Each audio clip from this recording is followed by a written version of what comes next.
Hello, everyone. This is Jim Renacci. I want to welcome you to another episode of the Buckeye War Room.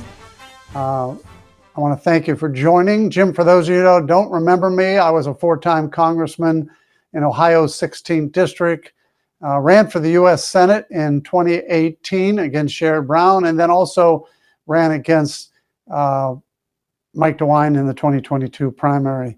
So we're talking Ohio. This is about Ohio politics, Ohio, what's going on in Ohio. And I'm happy to have Scott Sands, who is our Northwest. We're gonna call him our Northwest guy. We're gonna talk about Northwest Ohio, but we're also going to talk about things related to Ohio in general. So I want to welcome Scott. Scott is the radio host and political analyst for WSPD in Toledo. Prior to coming to Ohio, Scott was on the air in the Gulf Coast to the West Coast. He also served as communications director and senior policy advisor for Republican U.S. congressional campaign in Indiana. I want to welcome our friend Scott Sands to our podcast. Thank you, Scott, for joining. Hey, Jim, it's good to be in the war room. It's weird to be on this side of the microphone, though. Usually I'm the one asking you the questions. Well, that's true. But what we're trying to do is equalize this and get back at you a little, but only kidding. It's great to have you. And we're going to talk, like I say, about Ohio, Northwest Ohio, but let's talk about a couple things first related to Ohio. And I know you've been talking about them on your show. Recently, a federal judge took apart some parts of the ban on overseas dollars in Ohio elections. It's an interesting issue. You would think that this is something pretty simple. We should be banning overseas dollars in Ohio elections. But of course, we have a judge who has took apart some of those issues. Let's talk about some of those. What are your thoughts? What are you hearing? What do you think? Well, I think the sponsor of the bill originally, Bill Seitz, was absolutely correct in taking out the green card requirement. The green card ban from that bill would have eliminated the argument that the judge had in overturning and staying this bill, because I think the judge has a valid point, and Bill Seitz had a valid point as well. If we're going to trust a green card holder, a lawful permanent resident of this country, to serve in the military, we might as well let them participate in the political process as well as part of their First Amendment rights. To take it one step further, though, I do believe that foreign money has no business in the American political scene, but we're seeing that influence already, and there are unfortunately many back doors to getting that money into campaign coffers. Well, you're exactly right, and let's face it, we do have a lot of overseas and out-of-state money coming into Ohio, affecting our political campaigns. This would have slowed down some of that overseas money. I oftentimes think we should eliminate some of the out-of-state money as well. Right. Well, we've talked about that before. Last year with issue 1 and issue 2, there was a lot of out-of-state money that came in on both sides of both of those issues. Yeah, well, let's run right to issue 1, because that's an issue that I have said is going to change the face of Ohio for a long, long time. What's interesting about issue 1 is the proponents have said, this is citizens over politicians, citizens over politics. They've branded it to make it seem like it's a simple issue. It's citizens' rights and it's citizens making decisions. Yeah. We know that's not true. The branding of it and the argument has been perfectly framed, because in theory, and when you hear what gerrymandering is, it sounds wrong. It sounds bad. On the plus side, to the victors go the spoil. If you don't want gerrymandering against your political party, win more elections. That's what Democrats have been telling Republicans for a long time. Win more elections. However, if you really break it down, the districting process provides for more equitable representation and diversity, because we are able to group certain geographic and sociographic regions. And that's not always a bad thing. Well, it's interesting. I saw a commercial that's going to run. It's actually Ronald Reagan stating that, and this is going to be used to support issue 1, He's basically saying that gerrymandering should not be done and it should be put in the hands of the people, not the politicians. We should keep cities and states together, or cities and counties and farmland together and industrial area together. So that's going to be used as a commercial supporting this issue. And generally speaking, it makes good sense. I'm actually wearing a Reagan Bush T-shirt under this shirt now to go see the Reagan movie later tonight. Oh, it's funny. I'm going to see the Reagan movie later this week as well. So interesting. But you're right. Many of us are big time supporters of Ronald Reagan. How are we going to get around this? He came out. Yeah. Now, again, he was stating it in a much different manner, but it doesn't matter. It'll be used. People will say, look, even Reagan supported citizens over politicians. So, Jim, what's the solution? You've served in Congress. You've been part of the political process. I mean, who do you trust to draw state district maps? Do you give it to a bunch of kindergartners and say, hey, we need 65, we need 102, we need divide up the state as you best see fit? Who's going to do that? And there is no way to avoid political bias at any point during the process unless you make it just as basic as, okay, if you're in one county is one district. You get one state senator, you get one state representative. That's about as basic as you could make the process. But even that's not fair. In Northwest Ohio, we've got parts of Toledo and parts of the suburban area that represents Toledo that bleed into Wood County. You've got Wood County that people that come to work in the city of Toledo and people that work that live in Toledo that may go to work in Wood County. So there's no way to fairly do it that way either. Well, one of the things, I've sat on a panel in regard to this, and I've said we need a computer program that does it, that takes the politicians out of it. Now, I still think the politicians who we vote for need to be a part of it. Look at what we have today. I mean, we have the 3 statewides, 2 Democrats and 2 Republicans who vote on this. So that's not a bad situation. The problem is it's being rewritten because many on the left did not like the way these were drafted. Well, the answer is vote them out. If you don't like the people that are making the decisions, vote them out. The problem we have today, which I am hoping that the people realize, is that we are setting up another bureaucratic system that's going to be established by retired judges, and we're not going to have the rights when we don't like this situation. I mean, we may not like there may be people today that say, well, I don't like the gerrymandering. Well, if you don't like it under the new system that's being proposed, you're really in trouble, because you cannot, you can't vote these people out. They're going to be bureaucrats with terms, and they're going to be paid by taxpayer dollars. This is not a good situation. So, your question for me, as I've said all along, make sure that we have the ability to fire the people and vote the people out that are doing what we don't like. Yeah, the solution is never to add an extra layer of unelected bureaucracy to the process. And this was never a problem. This was never controversial in Ohio. And I've only lived here for about 10 years, but it was never a problem when Ohio was a swing state, when it was a purple state. But now that it's become a reliably red state and Republicans control the state legislature, all of a sudden now it's a problem. Why isn't this a problem in Democrat-controlled Illinois, where gerrymandering is an even worse issue? It's only become a problem in Ohio because Republicans have begun to exert dominance in the political process.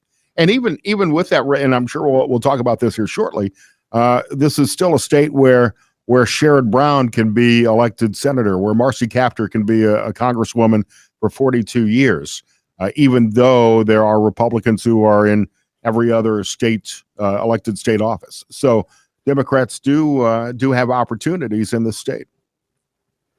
Well, I think the argument is, and we're going to go to some of those races, but you're right. We are not what the argument is, we're not a 60-40 Republican state, even though we do have a House and Senate that pretty much represents a supermajority. So I think that's what the argument is. But I got to tell you, if this issue 1 passes, we're not going to be a 60-40. We're going to be a 55-45 or a 52-48. And that's why I say it will change the face of our state and politics for a long, long time. And just to play devil's advocate here, Jim, I mean, what's the downside of that and forcing some compromise, forcing some political fences to be mended, to have some checks and balances on the entire process? I mean, obviously, I'm not going to agree with the majority of the Democrats who might be elected to the state legislature, but super majorities also present their own problems, as we've seen in some of the energy deals that have been done in the state, as an example. Well, I agree with you. And by the way, Scott, when the Democrats controlled the House and the Senate, they controlled the gerrymandering and they fixed it all toward themselves too. So this issue really comes down to we have elections, you vote, and I'm hoping people understand that this issue one is about putting all in the hands of the bureaucracy and the bureaucrats. It's not a good solution. Hopefully we can get it defeated, and I hope that's what people are talking about up in Northwest Ohio. Yeah, I think so, and I think Republicans understand the consequences of the election, and I'm hoping that in a presidential election year, we'll see that vote on issue 1 go the same way that perhaps the presidential election will go. Well, it's going to be interesting. Let's change gears. Kamala Harris and the media. You've been in the media for 20 plus years. She seems to be getting a pass, and absolutely seems to be getting not only a pass, but everything seems to be Kamala. Kamala's great. Kamala this, Kamala that. What are your thoughts? It's where are we going with this? And it's one of the reasons why she seems to be getting some wind in her sails, not only around the country, but also in Ohio. I don't know if you're aware, but the polls, we see a lot of polls with former President Trump up 8 or 9, but I've seen a couple polls with former President Trump only up 2, 3, and 4. The media has obviously been very favorable to the Harris campaign. I just saw a statistic right before coming on with you, Jim, that said the DNC received media coverage that was 88% positive, as opposed to the Republican convention, which was 93% negative. I think it may have been the EMRC that did that study. And I'm not a conspiracy guy, Jim. You've been on my show enough to know that I don't believe that the media is trying to stack the deck, but the individual reporters and journalists and people covering the election certainly have no love lost for Donald Trump. And I think we began to see that when media coverage actually began to point out some of the mental flaws in Joe Biden, especially after his debate with Donald Trump. And now that there is this so-called new energy and enthusiasm for Kamala Harris, I think they want to see the opportunity taken to maximize that, to bring down Donald Trump once again and get him out of their hair. Whether that's successful or not, we'll see in November. What's interesting is what you just said there is that the media also apparently wanted Joe Biden out, and they took advantage of the situation and they led us down that path that Biden had to get out as well. You would agree with that, wouldn't you? I don't think they wanted him out till they saw how poorly he did in the debate against Donald Trump. I think they were fully ready to protect and defend Joe Biden until they saw just how bad it really was. It's interesting, and you're right, and they pretty much have driven the Kamala Harris positions, but they're not even interviewing her, which is pretty. Of course, about her favorite album, what album she just bought. It's the Kamala Harris version of Joe Biden's favorite ice cream story. I mean, meanwhile, they'll attack Donald Trump for supporting Gold Star families at Arlington National Cemetery. And even, this was an interesting story. I don't know if you saw on Twitter earlier today. John McCain's son condemning Donald Trump for being photographed at Arlington. He had his own dad, John McCain himself, put together a campaign ad at Arlington. So the hypocrisy across the board there is quite palpable. Yeah, no, you're exactly right. And let's face it, this is a media that does not like former President Trump. And I will also say, if I was the campaign manager for Kamala Harris, I'd be telling her to do the exact thing that she's doing. Don't talk, don't interview, stay out of the public, do your rallies. It's the right thing for her to do in the situation that she's in. Yeah.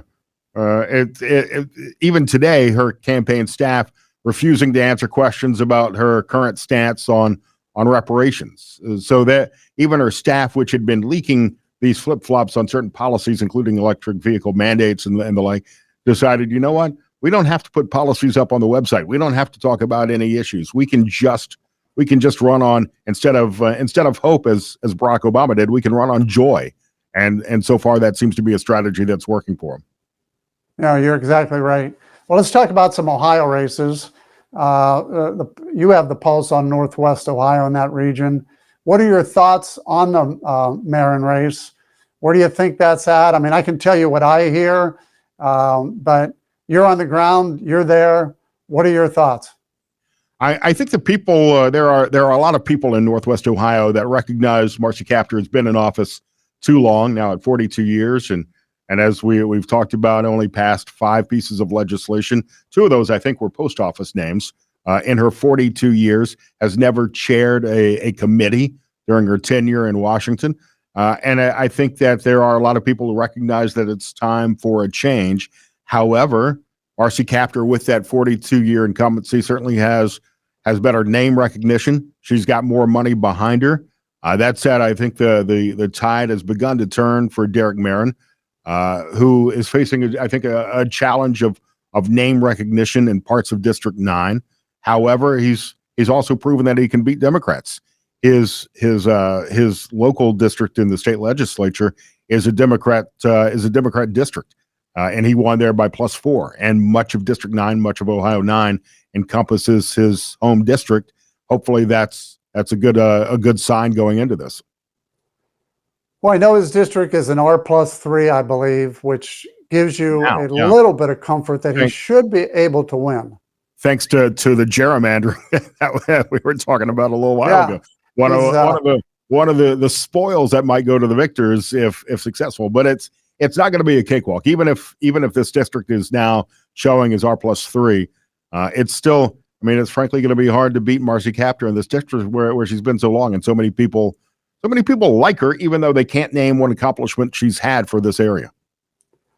Incumbency is a tough thing to beat. I used to say when I ran against Governor DeWine, people say, you're running against an incumbent. I said, yeah. I said, but I'm running as a principal that, I just didn't believe he was doing what's right for the state.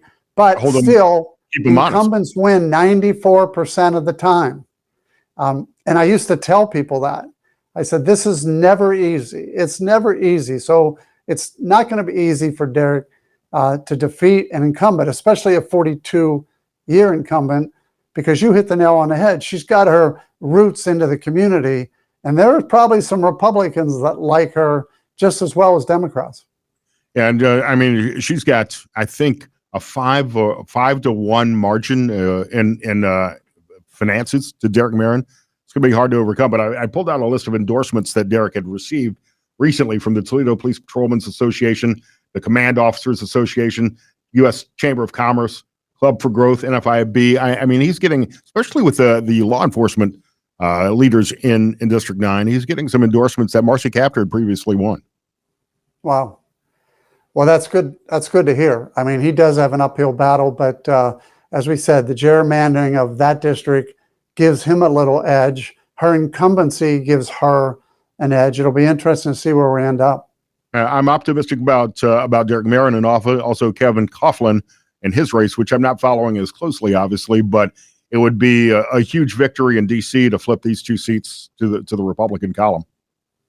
Well, I can tell you the 501c4 Jefferson Rising that I'm a part of, the polling shows that there are 20 races in the country, congressional races, that have a chance of flipping. And both of those races you talked about are in the battle.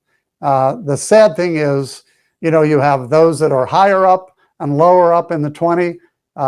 They're in the battle, they're in the fight, and hopefully they can pull both of these off. But and again, the other race you talked about, Sykes is the incumbent, which makes it a little tougher as well.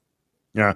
I think both of those races, as you talk about that top 20 target list, are kind of in the middle. We've got about 30 days before early voting begins in Ohio.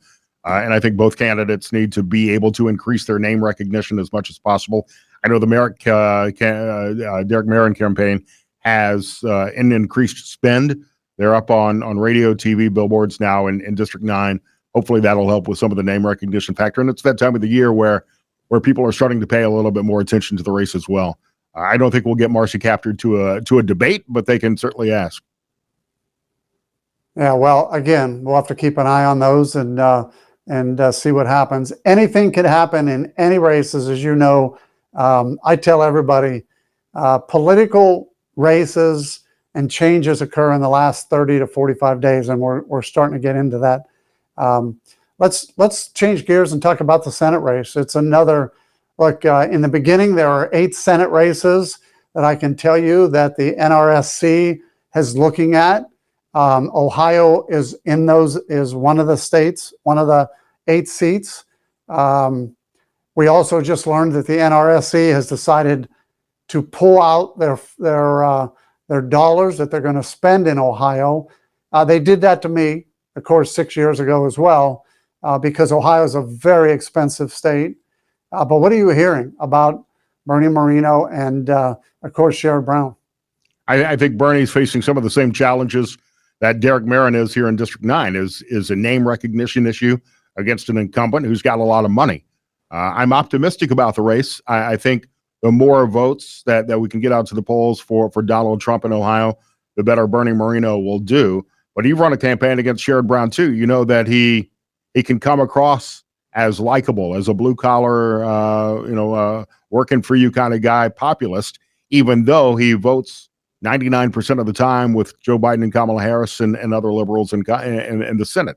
He's certainly a liberal, but he's a likable guy, and that's a tough battle to fight for somebody who people in the state don't know yet. Yeah, I would 100% agree with you. The biggest issue here is you've got a statewide incumbent who's been around for 50 plus years. Everybody knows him. He is a likable guy to Republicans. That's what I heard when I ran against him. And most people don't know who Bernie Moreno is. The other thing is, believe it or not, even though Sherrod is one of the most liberal members of Congress, he campaigns to the middle. He does campaign to the middle. You've probably seen that up in Northwest Ohio. It's smart, and Sherrod has been able to gain the endorsement of Republican sheriffs like Mark Vasilishin and Wood County for, oddly enough, his work to secure the border and protect us from the influx of fentanyl. And Sheriff Vasilishin's words, even though we got thousands of Ohioans who are dying from fentanyl and opioid overdoses as a direct result of Democrat policies on the border. So it was kind of, and I like the sheriff, but it was kind of an odd endorsement to come in this particular race. It's interesting you brought that up. I noticed that endorsement, and I wondered the exact same thing. How did that occur? Is there a personal relationship? What were some of the reasons? And so you're telling me it was the fentanyl border work then, right? Yeah, I forget the entire story, but I talked to the sheriff about this on my radio show.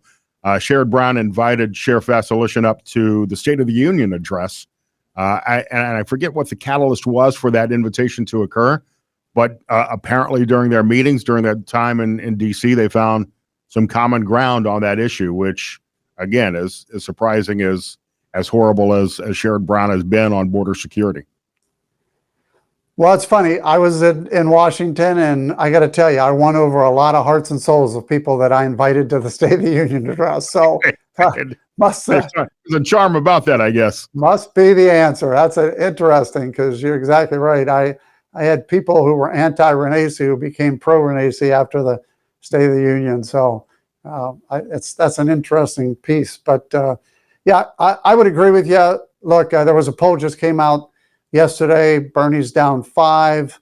I saw a poll, I don't know, 2 days ago. Bernie's down 7. He has to get name ID, and believe it or not, I was at a dinner in Cleveland, sitting across the table with 3 or 4 business people. They said to me, "What do you think about Sherrod Brown?" And I said, "Well, he doesn't represent Ohio very well." And then somebody said, "Well, who's running against him?" Now, these are 3 business people in Cleveland. I was really shocked that they did not know that Bernie Moreno was running against Sherrod Brown. I do know that Sherrod Brown's spending a lot of money. His poll numbers are going down, even though he's spending that money. The loss of NRSC money will certainly hurt the Moreno campaign. But you tell me, Jim, you've run against Sherrod. Do you go negative against him? It's hard to run negative ads against a likable guy. When we start to see news stories about Sherrod Brown voting in favor of adding 87,000 new IRS agents, but he's been a guy who's failed to pay his taxes on time. That story coming out today. Those are stories that might dent that reputation a little bit, but it's hard to go negative against a guy that people like. Yeah, and here's what's interesting. I ran those same things. They don't work. You really do have to have the money to show how you are different than Sherrod Brown, because that's really what it's going to come down to. Sherrod's been around too long. You could run all the negative. You could say he didn't pay his real estate taxes. Yeah, I did that. I ran that ad. You could say that in the end, people know who Sherrod Brown is. He's been around a long time. You have to show who you are. And I do think the one thing, if I was coaching Bernie Moreno at this stage of the game, I would tell him he needs Sherrod has done a great job of getting his positives out. And Bernie has sat back and waited. Now Bernie's going to come out and try and hit him a little bit. It's tough in the last 60 days, especially when you're hitting him with things that he's been hit with in the past. I can tell you that I tried to hit him at the end because I was about in the same position about this time 6 years ago. You just have to have enough money to get your name out and who you are and why you're a better candidate. And there are some people that have said this. I may agree. Bernie may have come out too late. We'll see. So I think you're right that Sherrod Brown's been inoculated against a lot of the attacks. How important, both on the state level and for District 9, for Derek Marin and for Kevin Coughlin and his district, are retail politics this close to the election? It's the time when people really care. State fairs, county fairs are ending. You get out, you shake hands. How important are the door knockers right now that are targeting, I think, 1 million doors in this area? Yeah, I got to tell you, everything counts, but in the end, it's building that name ID, and it's actually putting your message out. I mean, Sherrod's done a good job of putting his out. Derek's going to have to do a good job of putting his out. They're fighting long-term politics and long-term politicians. It's interesting. I can tell you, after the race, we did our recap, and independents, only 40% of independents knew who Jim Renacci was. So that tells you. Now, I did not spend as much because I didn't have as much as Bernie, and I didn't have the backup that Bernie has. He's got a lot of outside groups. Bernie needs that name ID built up, and then he needs that message built up. I agree. Finally, presidential election with so many swing states in play. Do we know who our next president's going to be? What are your thoughts? I mean, we still got a few months to go, but what are you thinking? It's going to be tight. And, the one thing I would urge and caution is ignore all of the stories about national polls. The popular vote would be great to win. And I think that's the ego contest, but it's not what decides who's going to be in the White House. It's the electoral math. And right now it's boiling down to 7 swing states and about, unfortunately, literally 20 swing counties in those 7 states. that we're looking at. And the electoral margin is anywhere from 270 to 269 to 273 to 267. I mean, it's super close depending on what state you put into what column. And the polls that I'm seeing coming out of those swing states right now is as tight as they've ever been. I don't think that Harris got the huge bump coming out of the DNC that perhaps many experts expected her to see. She was up, obviously, but those numbers are starting to come back down as Donald Trump's numbers are slowly going back up, even in important states like Pennsylvania. I think that we will. I think it will not be an election we know for sure election night. Unfortunately, I think Michigan, Pennsylvania, and Nevada will be the states that wind up swinging the election one way or another. But the margin of error in some of these polls that I saw this morning are a 4.9%, 5.1% margin of error, which you can't rely upon. The sample size is just too small at that point. 400 people in a poll of a state is not going to give you reliable indicators. And the truth is, we saw in 2016, 2020, Donald Trump does better on election day than his polling numbers have ever shown. So that's a plus, something to be encouraged by. But everybody needs to vote. You vote however you want, but early voting is available in Ohio, and I would encourage people to take advantage of that. You never know what may come up on election day. We need to embrace the voting opportunities that we're given. 100% agree with you. And let's face it, I do believe former President Trump's going to win Ohio. I agree with you. The state, I just heard this morning too, the state that's going to make the entire difference in the race is Pennsylvania. If Kamala Harris wins Pennsylvania, she has the best chance of winning. But if Trump wins Pennsylvania, it's over for Kamala Harris. So I think that's why you're seeing the Trump campaign spend so much time in Pennsylvania, and Kamala and the Harris-Walz campaign spending a lot of time in Pennsylvania. It's hard to believe. It used to be Ohio, but now it's Pennsylvania. Pennsylvania will decide the election. Many people are saying that. Yeah, I don't think either candidate can win without Pennsylvania. I think the path is slightly easier if Kamala Harris wins Pennsylvania for her campaign, but Pennsylvania is certainly the key. Donald Trump can lose Michigan. He can lose Nevada if he takes Pennsylvania. But if he loses Pennsylvania, it's a much tougher battle. He'll have to win one of the other blue wall states like Michigan or like Wisconsin. Well, again, Scott, I want to thank you for being on our podcast. It's always good to talk to you, and it's good to talk to you about Northwest Ohio.